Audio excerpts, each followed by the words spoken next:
Buenas noches, Muy buenas Héctor. noches. Hola Héctor Brea Santa, Gil. sí mismo. Hola Un Santa, qué placer. gusto. Igual, para mí es un placer estar reunido esta noche con usted. Entonces, Héctor, como ya habíamos hablado anteriormente, el motivo de esta reunión es para cumplir con los requisitos de un trabajo final de la asignatura de criminología, donde tengo que hablar con un experto de la conducta, como es el caso de usted. Y vamos a tratar el tema de cómo incide el mundo circundante en la criminalidad. Entonces, vamos a iniciar, que usted diga sus credenciales y empecemos. Bueno, mi nombre es Héctor Antonio Brea Gil, además de psicólogo clínico, soy ingeniero también, pero tengo más de 30 años en la comunicación. Sí, Desde adolescente estoy en la comunicación como colaborador de importantes periódicos de la República Dominicana, también de programas de televisión, de programas de radio. Soy productor de radio. También tengo un canal de YouTube. Y mira qué sí. interesante, uno de los videos de mi canal de YouTube más vistos es Introducción a la Criminología. Ok, sí, yo lo Es- vi, yo lo vi ese. exactamente. Y la criminología fue lo que me motivó a mí a estudiar psicología clínica. Yo inicio Perfecto. los estudios de psicología clínica es en base a muchos casos de crímenes, vamos a decir, horrendos, ¿verdad? Que Sí, impactaron en diferentes partes del mundo. Fue lo que me motivó a estudiar psicología clínica. ok, Así que podemos hablar bastante al respecto. sí. Entonces, como le dije inicialmente, yo creo que usted me diga, según sus conocimientos, cómo incide el mundo circundante en la en la criminalidad. Bueno, el ser humano es un componente tripartito, biológico, psicológico y social. La parte social tiene una influencia enorme en lo que es el comportamiento de las personas, inclusive en personajes como los psicópatas, esos personajes que mencionamos tanto. Se ha determinado científicamente que el psicópata es mitad hereditario, ¿verdad? Mitad genético y Sí, mitad social, para que vean la influencia que tiene el ambiente en el que nos desarrollamos al respecto. sí. Conducta, trastornos de la personalidad, perdón, como el trastorno antisocial de la personalidad, el trastorno desafiante, que es la versión infantil del trastorno antisocial de la personalidad, tienen un alto componente social, porque el ser humano imita, el ser humano aprende, como nos enseñó Albert Bandura, con el Sí, aprendizaje vicario. sí, Nosotros, desde niños, lo que aprendemos es mirando, porque cuando nosotros nacemos, esto que tenemos aquí, esta cabeza, eso nace en blanco. Eso nace blanco. Es como cuando usted compra una computadora. Escuché yo en una ocasión, creo que fue al doctor Nieves y al doctor Guerrero, que uno de los dos fue que dijo que el cerebro es como cuando usted compra una computadora. Se sí, la vende vacía y usted comienza a instalarle software. Y dependiendo de la calidad de los software que usted instale, así mismo va a funcionar su computadora. Si usted a una exactamente. persona,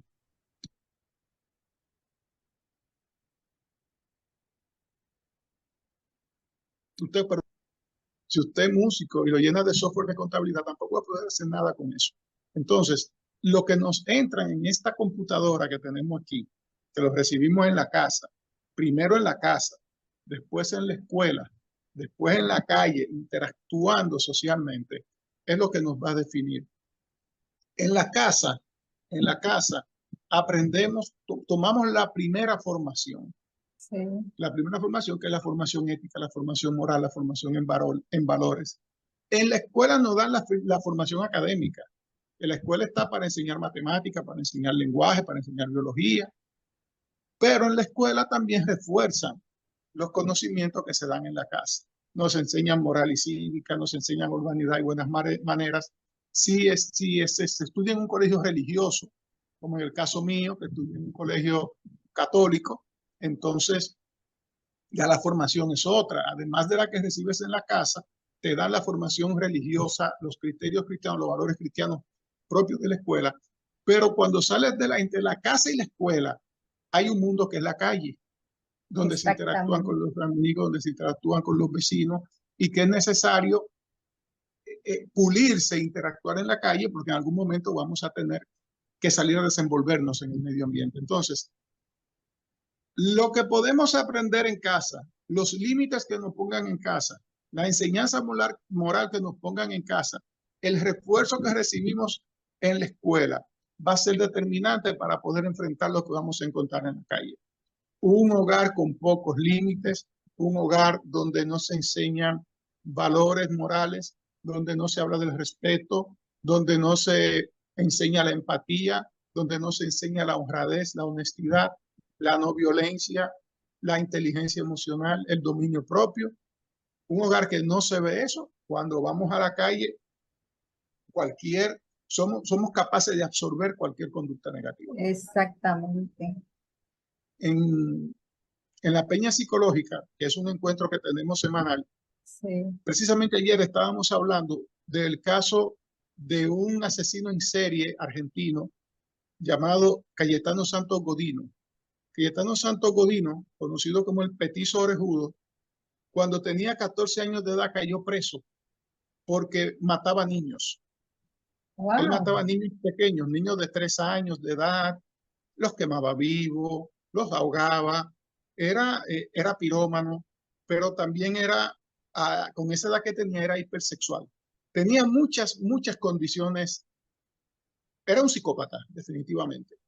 Pero había algo importante en él, y fue precisamente el ambiente en el que se crió. Un ambiente de maltrato, de su padre alcohólico hacia él y hacia sus demás hermanos, maltrato de parte de sus hermanos, y una ira que no podía canalizar contra ellos. Entonces iba y la canalizaba hacia niños pequeños que eran más débiles y no se podían defender. Entonces, vivir en la pobreza extrema como él vivía también fue un componente para que se comportara así. Sí. Hay factores genéticos que son muy fuertes y que son determinantes también.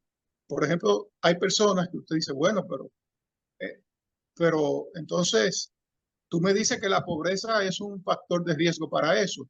Sí, pero no por eso puedo decir que todos los pobres son delincuentes, porque no es verdad. Exactamente, no lo son. exactamente. No lo son. Entonces nos encontramos con la otra cara de la moneda, como el caso, por ejemplo, de Chuck Lender, que fue el primer caso que vimos en La Peña, en la jornada de psicología criminal, que eran unos muchachos clase alta de Argentina, que no tenían necesidad de ningún tipo, familias millonarias que mataron a sus dos padres. Y aquí se vio un caso parecido, hace años. El Llena Saibal. Exacto.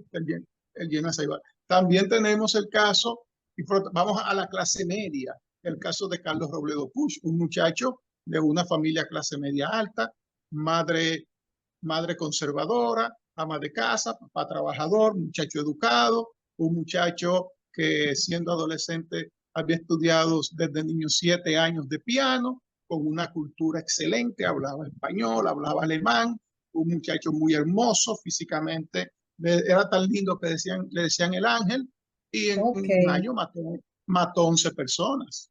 Entonces, wow. Pero ¿qué podemos encontrar en común entre estos dos personajes que te mencioné? El niño pobre, Cayetano Santos Godino, y el muchacho Robledo Puch.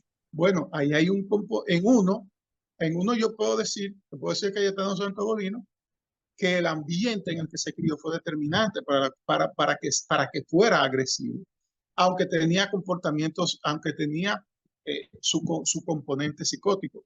El caso del otro, de Robledo Puch, no tiene explicación, porque ni siquiera se crió en un ambiente de maltrato, no se crió en un ambiente de escasez, no se crió en un ambiente inmoral, pero cuando salió a la calle, se convirtió en un monstruo. Pasó a ser el ángel de la muerte, como le decían. Exactamente. Entonces, en ese caso, Héctor, ¿sería que aquí él tiene un factor, digamos, genético que prevalece? Sí, hay un factor predomina. Definitivamente se ha demostrado que el psicópata hay un componente genético en el psicópata. Hay un componente genético en el psicópata. Pero también tenemos los otros criminales, los otros delincuentes que no son psicópatas. Porque estoy mencionando casos específicos de psicópatas. Porque el psicópata es frío, es calculador. El psicópata comete un crimen y tú no crees que pudo ser esa persona. El psicópata se viene a descubrir porque, caramba, investigaciones te llevan a él. Algún fallo en algún momento, porque no existe crimen perfecto, es lo que te lleva a descubrir que este personaje tan bonito, tan angelical, es un asesino en serie. Pero tenemos otro tipo de delincuentes que es, por ejemplo, el delincuente común, el delincuente de barrios de sectores humildes, que con poca educación, con poca formación en el hogar, que es el delincuente, le dicen el delincuente común porque es el que más abunda, que no tiene formación, no tiene preparación, pero tampoco nadie le enseñó a que las cosas se ganan con trabajo. No le Exacto. enseñaron a hacer las cosas con esfuerzo, sino a que fácil es mejor.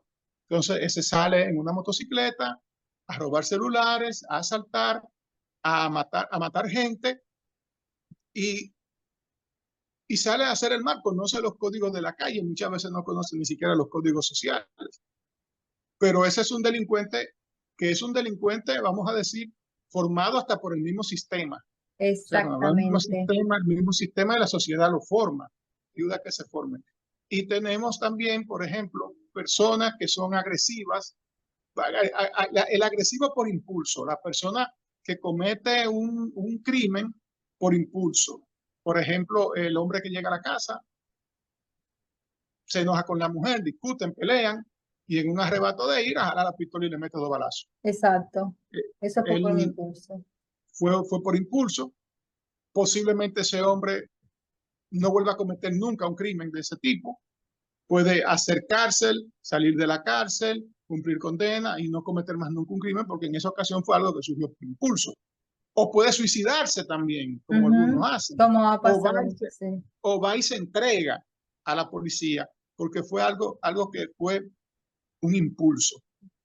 Pero en la criminalidad, y no tan solamente hablando de homicidios, también en el robo, en el tráfico, en el narcotráfico, en el microtráfico de drogas, la trata de personas, influye mucho, pero mucho, mucho el componente social, porque detrás de todo esto se mueve un factor que es el factor dinero, el factor económico.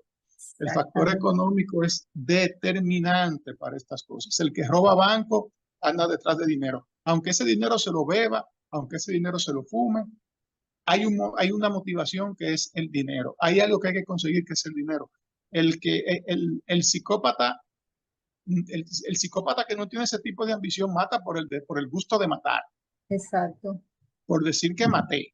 Cayetano Santo Godino, por ejemplo, mataba a niños y le preguntaba por qué lo mataba. Y decía, porque sí, porque yo quería matar. Porque quería y punto.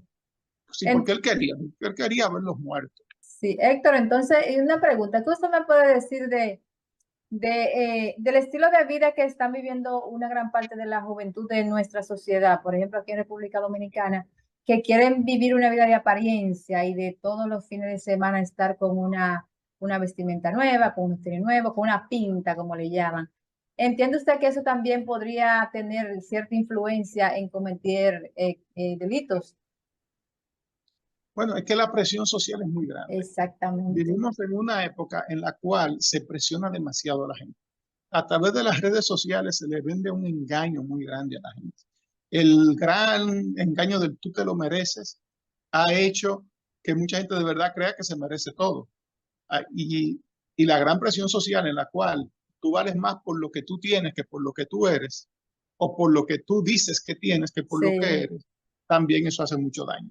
sí, Los jóvenes siempre le han gustado estar a la moda, a los jóvenes siempre le han gustado estar diferentes, siempre han buscado el grupo. La moda existe porque mucha gente la usa. exacto. Si todo el mundo no lo usara, no hubiera moda. Y los jóvenes también tienen una característica y es que están buscando una identidad. Yo cuando fui joven quería también buscar una identidad. Yo cuando era Ajá. joven también me Se, gustaba se hace su estar a la cabello. moda. Claro, estar a la moda. Sufrí mucho porque yo quería tener más pelo para yo hacerme todos los cortes raros de la época de los 80, pero no Y pude. tenía Siempre, poco. siempre fui de pelito corto, pero siempre traté de tener la ropa que estaba de moda, aquel zapato que estaba de Sí, moda, porque buscamos pertenecer. Ya cuando uno es adulto, uno piensa de otra manera, porque exacto. definitivamente se madura. Cuando se es joven se está en un proceso de maduración, buscando una identidad. Pero en ese proceso de maduración, que están adolescentes, porque adolecen de muchas cosas, es donde verdaderamente ahí es donde verdaderamente hay que estar atento. Es Exacto. como me dice un amigo mío cristiano, que su esposa es psicóloga clínica, una psicóloga brillante, me dice, yo tengo hijos adolescentes, yo tengo que estar atento, ahora es que yo tengo que estar atento, dice. Ahí Y sus encima. hijos, y sus hijos son ejemplares, pero el hecho de que sus hijos sean buenos estudiantes, vayan a la iglesia y todo, no quiere decir que él como padre se tiene que desentender. Imagínate entonces un padre o un hogar en el cual los hijos no se hayan criado en ese ambiente, que estén en un ambiente vulnerable y que además estén absorbiendo lo que hay afuera. Los niños son esponjas. Yo siempre hago la alegoría de que cuando uno es niño, uno comienza a recoger todo lo que venga del medio ambiente. Se mete los dedos en la boca, come tierra, se come un palito, ve lo que sea y comienza a absorber información. Pero llega un momento en el cual, cuando llega la etapa de la madurez, yo hago esta comparación. Yo digo que cuando llega la etapa de la madurez, que comienza esa sustancia gris de atrás para adelante a comenzar a cubrir Sí, la corteza cerebral, sí, es sellándote ahí todo lo que tú le metiste a esa cabeza. Entonces, toda esa información que tú tienes abajo de esa sustancia gris, toda esa información tú la comienzas a asociar. Y en base a exacto. eso, sacar conclusiones, generar ideas, a tener pensamientos. Y la calidad de lo que le entra a nuestros hijos a la cabeza va a ser determinante para lo que va a salir de ellos. Así es. Entonces, que los jóvenes busquen la moda es normal. Que quieran verse atractivos es normal. Que una muchacha se ve en el espejo y se ve que ya tiene más volumen que antes y que se ve bonita y cosas por el estilo y que quiere que la alaben, que la piropeen, quiere gustar, es normal. Ahora, cuando se sale de los límites de lo moral, porque tenemos que vivir bajo un régimen moral. Exacto. Cuando se sale de los límites hasta de la seguridad personal y hasta de la seguridad de los demás, entonces hay que poner controles. Así es. Héctor, yo entiendo que ha sido suficiente su explicación, muy buena explicación. Le doy las gracias inmensamente. Usted no sabe cuánto se lo agradezco. Gracias Y a ti, de verdad, soy su por esta fiel oportunidad. seguidora. Gracias. Me encantan sus explicaciones. Realmente usted tiene mucho conocimiento. Tiene Muchas mucho gracias. conocimiento y me he convertido en su estudiante, aunque no sea directa. Gracias de verdad Inmediatamente por subo un la video, de invitación. una vez estoy pendiente. Entonces, voy ahora a subir el video. Vamos a ver si